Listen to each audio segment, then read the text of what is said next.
Hello, I'm Kelly Kourtnidis from Business in Your Backpack, and welcome to the very first episode of Online Business from Scratch. This one has some of my backstory plus the plan and goals for this business that I'm going to start building. So, my goal for this podcast is to show you that you can start a fantastic online business that fits with your life because there is nothing particularly special about me. Yet, I managed to build a totally online business that was very profitable, that fitted around my busy, unpredictable life, and enabled us to spend a lot of time traveling as a family, about 6 years total, so most of it with all 5 children. And now I've sold that business and I'm taking what I've learned to build another online business. And this is what I'm going to detail the steps that I take and the reasons why I'm doing what I'm doing here so you can follow along. So, as a backstory for you, I have 5 children. My eldest is 20 and my youngest is 15.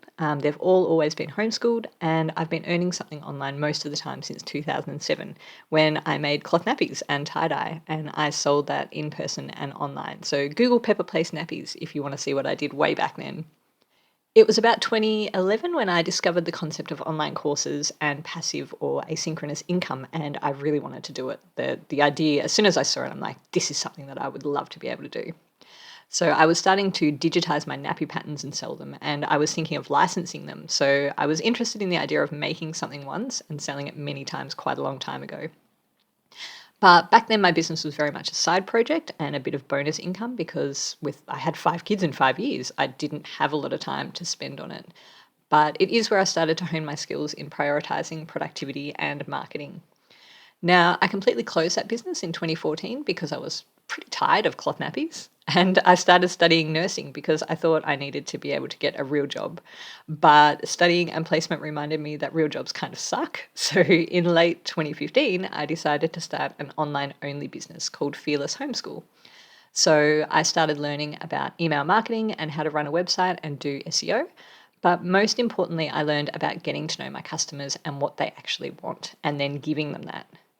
So with Fearless Homeschool, I beta tested a course which became Zero to Homeschool and then turned that evergreen in early 2017.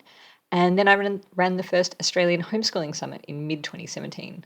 And that provided a pretty decent part time income, considering I was doing it around raising and homeschooling 5 children, plus finishing my nursing degree. And we were traveling for a lot of that time too. Now, in 2018, we were traveling Europe, and I was really motivated to fund that because we were partly using our savings. And so I redid how I ran my summits based on what I knew about my audience. I launched that at the start of 2019 and it went nuts. I sold 300 paid tickets in the first day and over 1,200 for that first summit. So that made it a full time income in that business. And from then on, the income was pretty consistent with a yearly summit in February and income from summit recordings, courses, and affiliate links year round. So I probably averaged around 10 to 15 hours of work a week on that business. So that would be a lot more at summit time, but much less during the rest of the year when most of the stuff was set up on Evergreen and automated. So it took me about 3 years to make a full-time income with that business. It won't take me that long this time because I actually know what I'm doing now. And it won't take you that long either because you're here, you have a roadmap, and you can get straight to the things that work. So, business for me has always been about making the most of my pretty limited and often unpredictable time, which meant really paying attention to what worked and how to make it work better, to putting a lot of automation and passive income strategies into place, and creating things that people really, really wanted because in marketing is really easy. And probably most importantly of all, not getting stuck doing things with a low return. So that meant things like pretty much ignoring social media, which is a bit of a controversial approach that I will talk about more in future episodes. So for years, from 2019 onwards, Fearless Homeschool and the Australian Homeschooling Summit were making a pretty good income. It was all going really well. But I sold the business at the end of 2023 because I wasn't particularly interested in homeschooling anymore. My kids have mostly finished, my brain's moved on, and I felt really guilty about the missed business opportunities. I was basically just doing the bare minimum to maintain what I had, but the business had a lot of potential and people wanted so much more from it. So I sold it, and that was a great decision. The new owner, Makali, is doing a fantastic job. She's bringing so many fresh ideas and lots of energy, and I've been free to start something that I'm actually excited about. So my new business is this one. It's called Business in Your Backpack, and I'm teaching homeschoolers and traveling families how to create an online business based on their knowledge and experience that fits their life. So basically just how to do what I've been doing for years. And I've already helped many others to do it and that I'm doing again right now. All right, so that's a bit of my street cred. Now, here are my goals for business in your backpack. So, first up, I want as a minimum to build a full time income, which I'm setting at $80,000 per year from 20 hours of work or less per week. So, that's a fairly generous estimate of what I could earn nursing if I upskilled and took advantage of all the perks. Number two is I want to be able to pick up or put down the business at any time and have it run smoothly and still bring in income even if I'm not actively working on it. So, this means having great systems in place from search engine optimization to email automations and passive products. It also means not creating products and services that require my regular input unless I can outsource this. Now, I did this in my last business, so I'm confident I can do it again.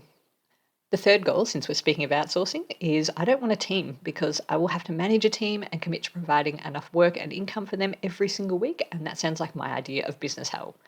So I may hire a part-time VA or freelancers for certain tasks, but knowing me, I'll probably DIY most of it, which means my tasks must be minimized and streamlined as much as possible so I don't get caught up doing busy work. Number four is my costs, not including tax, must be less than 20% of revenue. I don't want a business with a huge turnover and low profit. I want to keep it streamlined and uncomplicated and very simple to manage. Plus, even though I'll be creating a resilient business with multiple income streams, I want to know that if anything catastrophic happens, like a global pandemic, for instance, that I can easily cover my costs even if my revenue plummets. My last business was around 10 to 15% costs. So again, I know it's doable. You definitely don't need huge overheads to run an online business. And fifth and finally, I need to know that I'm doing it in a way I consider ethical. So that means not using tactics like NLP or pain points to try to coerce people into buying things from me. It means providing a lot of value to people who do buy from me.